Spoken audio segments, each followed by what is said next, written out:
everyone. Welcome to the show. Today we're going to be once again talking about the national debt. Is it a burden? Is it not? But before we go, I'd like to have our guest introduce himself. Hi, my name is Joe Firestone. Actually, Joseph M. Firestone, PhD. I have a PhD in comparative politics and international relations from Michigan State University in 1965. Okay, so I'm a political scientist by trade, but really I'm an interdisciplinary social scientist. I've written 12 books, 7 books, on MMT, including Fixing the Debt Without Breaking America, which is still the only book that's been written on the $1 trillion coin, the platinum coin, and the possibilities of the platinum coin for funding programs in the federal government. I'm also the author of Who Needs Balanced Trade and Who Needs Balanced Budgets. And that book is very much about the twin deficits, the trade deficit, and also the budget deficit. And I think it's quite, an original book in terms of addressing how to use a common lens to relate the foreign policy of the United States, and particularly the foreign trade policy of the United States, to the domestic policy of the United States. But is looking at them both at the same through the same lens, and relating them both to public purpose. Then I've got another 5 books, on MMT, as well. One of these is called Fiscal Myths, the 2016 campaign, which are the same fiscal myths which they were in the 2020 campaign, and then a number of other books, on MMT as well, which I won't go into now. I was a professor at SUNY Buffalo for a while I did research at Cornell Aeronautical Laboratory during the 1960s. And I was a professor at SUNY Binghamton from 1971 to 1975. Then I came down to Washington, D.C. to become a researcher and consultant in this area. I'm now, I don't know if you'd say I'm retired. I don't feel like I'm retired. I don't think I'm retired. I do a lot, of live streaming, and commentary, but I still live here in the Washington, D.C. area. Okay. Thank you. So let's go ahead and get started with our first question. What's the mainstream claim about the national debt? The mainstream claim about, the national debt is that the national debt is too high. It represents a burden on us, our children, our grandchildren, that we can't really afford, the national debt, that we really have to start to pay it off, or at least bring it under control, so that our debt, to GDP ratio is getting lower and lower as time goes on, rather than higher and higher, as time goes on. Okay. What led you to believe this is inaccurate? Well, what led me to believe this was inaccurate, actually, originally, was a book I read in the middle 1960s by Rick Bettger, Boettger, who was he's an MBA, actually, and he wrote a book on the deficit lie, it was called. Okay. It was a very good book. It was introduced by the president of the American Economic Association at that time, but it never really went anywhere. But it made it very clear to me that the federal government was able to create as much money, as it wanted, so that the federal government could also always pay back, the national debt. And this actually prepared me for my discovery, based on the suggestion of somebody else, in late 2009 and early 2010 of the modern money theory school of thought. I was directed at that time by one of my friends to a book called The Seven Deadly Innocent Frauds by Warren Osler. And I just ate up that book. It was a very short book. It was very easy to eat up. Okay? Mm-hmm. But I ate, and uh, it really hit me like a ton of bricks. It was very, very important. Mm-hmm. And then I read everything I could, okay, on MMT. And then in April of 2010, along with 6 other people, I organized the Fiscal Sustainability Counter Conference teach-in, which was held at George Washington University on April 28th. We organized it in 3 weeks, and many of the main figures from MMT were there. It was basically an MMT conference for the whole day. Okay. Is the U.S. government a currency issuer? Yes, the U.S. government, is a currency issuer. Okay. And I know that's a very short answer, but you can ask follow-up questions. absolutely. So how do we know that the U.S. government is a currency issuer? We know the U.S. government, is a currency issuer because there's Article 1, Section 8 of the Constitution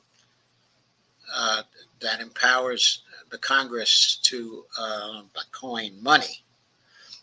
Now, coin money in the broader sense and through decisions of the Supreme Court has come to mean not only creating coins, but creating also paper currency and adding to reserves, in banks. And the power to do that, was given to banks specifically by the Federal Reserve. In other words, Congress actually legislated into existence, the Federal Reserve Bank. And the Federal Reserve Bank created a system encompassing the commercial banks of the United States and other banks, as well, that became a part of the Federal Reserve system. That system is governed by the Board of Governors of the Federal Reserve, which is a federal agency, and it empowers all these banks to to order the currency of the United States, from the Bureau, of Engraving and Printing, in Washington, D.C. And then the Federal Reserve, actually issues the notes. But of course, the Federal Reserve is doing so, as an agent of the federal government. The power comes from the Federal Reserve Bank itself, which in turn has its power come from the Congress. And that power is based on Article 1, Section 8 of the Constitution. Okay. So what really is the national debt? Okay, the national debt is, just to go back a little bit, historically, the federal government from time to time has issued debt instruments which it sells in return for monetary payments from the private sector. Okay, the debt instruments have a principal value, and they earn interest over a period of time. Mm-hmm. And so at any given time, there's a certain amount of dollar value in debt instruments outstanding. There's also a certain amount of money in debt instruments that have been issued since the beginning of the United States. So some of those debt instruments at any given time have been paid back, actually redeemed. So the national debt is the outstanding number of debt instruments, or the value of the debt instruments that have yet to be paid back. Okay. Okay, so now there's the huge amount of debt instruments that have been paid back. Okay, I ought to clarify here. Hmm. There are a lot of short-term debt instruments. There are 3-month debt instruments. There are 6-month debt instruments. I think there are 9-month debt instruments. There are 1-year debt instruments. So there are debt instruments of various terms.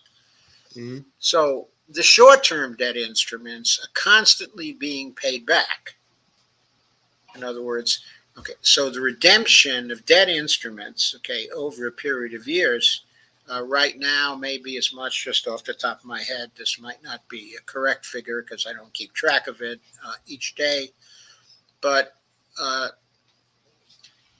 okay, the value of the redeemed but debt instruments, that is, debt instruments that are paid back in any given year, may amount to $70 trillion or something like that.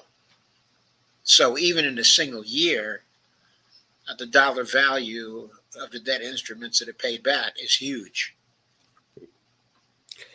So, does it make a difference that we're a currency issuer? Yes, of course, it makes a difference. Okay, that we are a currency issue. Now, lots of nations are currency issuers. Actually, most nations are currency issuers. But we do two other things as well, which actually make us a monetary sovereign.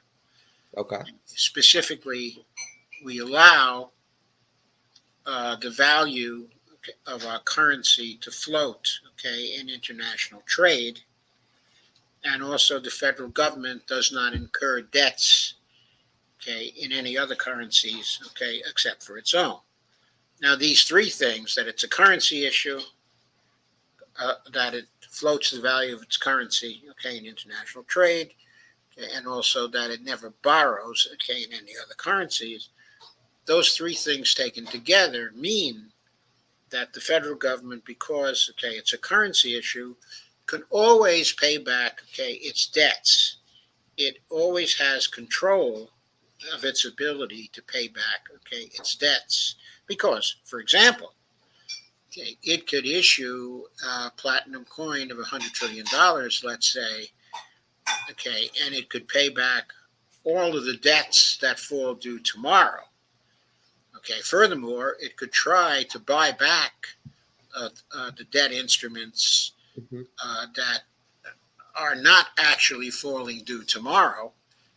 It could actually put out an offer to the private sector and the foreign sector to say, if you want to redeem your debt instruments now, we will buy them all back at face value.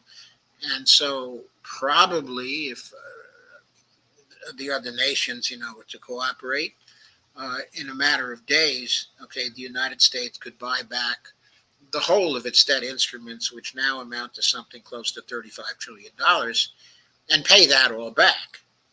In other words, it could mint the platinum coin. Hmm. It could deposit the platinum coin. At the Federal Reserve. The Federal Reserve would credit the account of the Treasury Department with $100 trillion, and the Treasury Department could use the $100 trillion to buy back 35 trillion, in national debt over just a few days or weeks. If that kind of operation were done. Now, this is not necessarily the best way to go about it, because putting all of that currency into the private sector and foreign sector could result, in inflation. So what it's best to do is for the federal government to simply mint a $100 trillion coin, uh, and just use the proceeds to pay off the national debt as it falls due, because that would not uh, uh, be adding any more money into the economy than would normally be added. So it would not have inflationary tendencies. What happens if so? What happens if we do not pay back the debt? What happens? If we do not pay back the debt, we would be in violation of certainly the 14th Amendment to the Constitution, but some people would argue the 5th and 8th Amendments of the Constitution, as well. So, in other words, to not pay back the debt would be illegal It is guaranteed by the Constitution of the United States. And that doesn't mean that the Congress would not do something both illegal and stupid.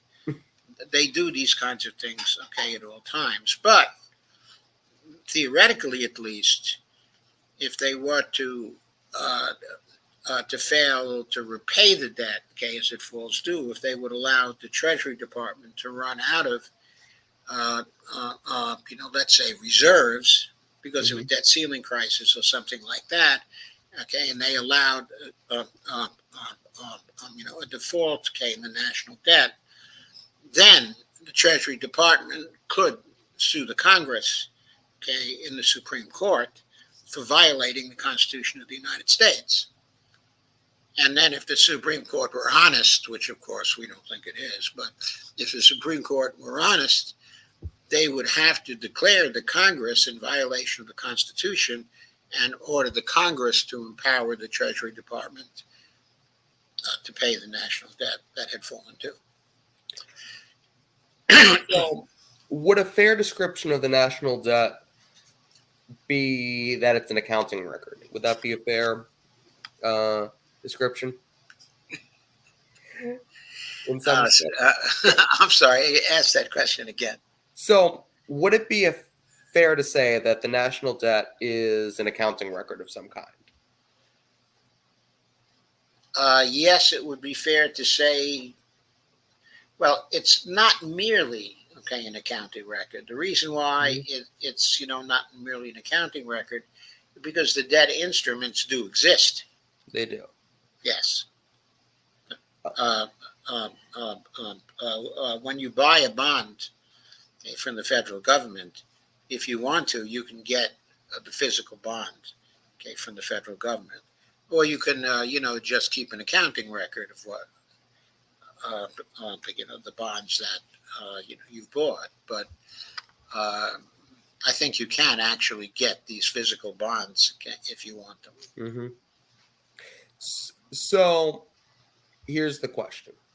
I have a two-part question for you. So the national debt does exist, but the U.S. government is a currency issuer, it does not borrow in any other currency besides its own. Does that mean we can A, always pay back the debt, and B, can we remove these debt instruments, and will the economy continue to function?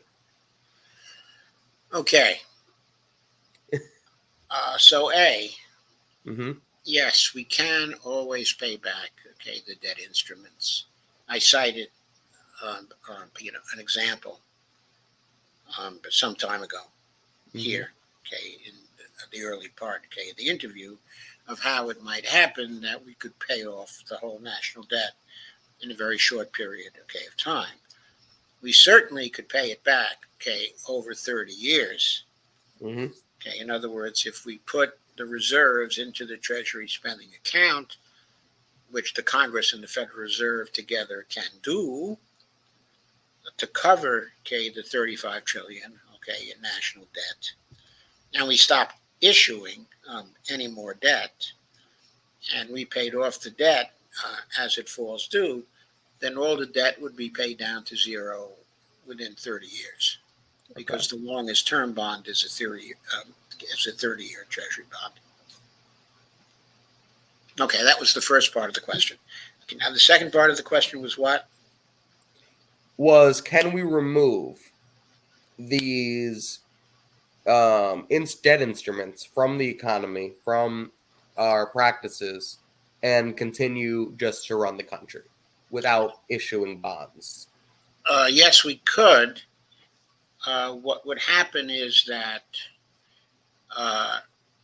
I've already said I think that the best way to do this is to pay the debt instruments off as they fall due and not faster than they fall due. Okay. If we did that and we ceased to issue any more debt instruments, then we could keep on running the economy as we have been running the economy. Now, this would have some economic impact in the following sense. the private sector and the foreign sector now relies on Treasury debt instruments as something they can buy that is going to pay them interest. So if we wanted the economic impact of things to stay roughly the same, what we would have to do is to have the Federal Reserve actually pay interest on reserves that are resident, okay, at the Federal Reserve. Mm-hmm. Okay, because what the buyers of bonds are doing is, they accumulate funds, okay, at the Federal Reserve, okay, or in banks, in private banks, and they use those funds to buy the Treasury bonds. But if the Federal Reserve itself were paying the interest, okay, on that cash, and if they were paying the same rate of interest as the Treasury pays, then there wouldn't be any economic impact, okay, at all. There would be a little economic impact, some economic impact, if the Federal Reserve were not paying the same interest rate. Now, the Federal Reserve does pay interest on deposits, actually, right now. Mm-hmm. It just doesn't pay as much as the Treasury Department pays, okay, on bonds. Yeah, Okay, does that answer your question? I think it does. And do the dollars in my wallet count as part of the national debt? No, they don't count as part of the national debt, as the national debt is defined by Congress. Now, there's the national debt as defined by Congress, Mm-hmm. is the principal value of the outstanding debt instruments. Okay. Okay, that's all. Okay, it is. And of course, the currency, okay, is not a debt instrument, okay, in that sense. So the currency is not a part of the national debt in that sense. But from a technical sort of economic point of view, okay, from an MMT point of view, currency is a liability of the federal government. It's not an asset to the federal government. If I am holding a federal money, then technically that, okay, is a liability of the federal government, which the federal government has to accept. For example, for taxes, because if the federal government, okay, actually taxes, it accepts, okay, its liability, okay, as payment in taxes. So technically, that's a liability. It's been created by the federal government. It's an asset of people holding the cash, and it's a liability of the federal government because the federal government has to accept the cash in payment of taxes and in payment for other things, like, for example, some reports from the printing office in the government, or in payment for coins. Okay, you say you were holding cash and you wanted some coins instead, you would pay for the coins, okay, with cash, okay, stuff like that. So the cash, okay, is a liability of the United States. It is a debt, okay, of the United States, which the only way the U.S. can redeem that particular debt is by accepting it in payment for certain property or services that the federal government owns. Okay. Thank you for coming on today and is that all? these issues. Yeah. Is that all? I'm just getting warmed up, Shane. Thank you, Joe. Okay, Shane, it was a pleasure.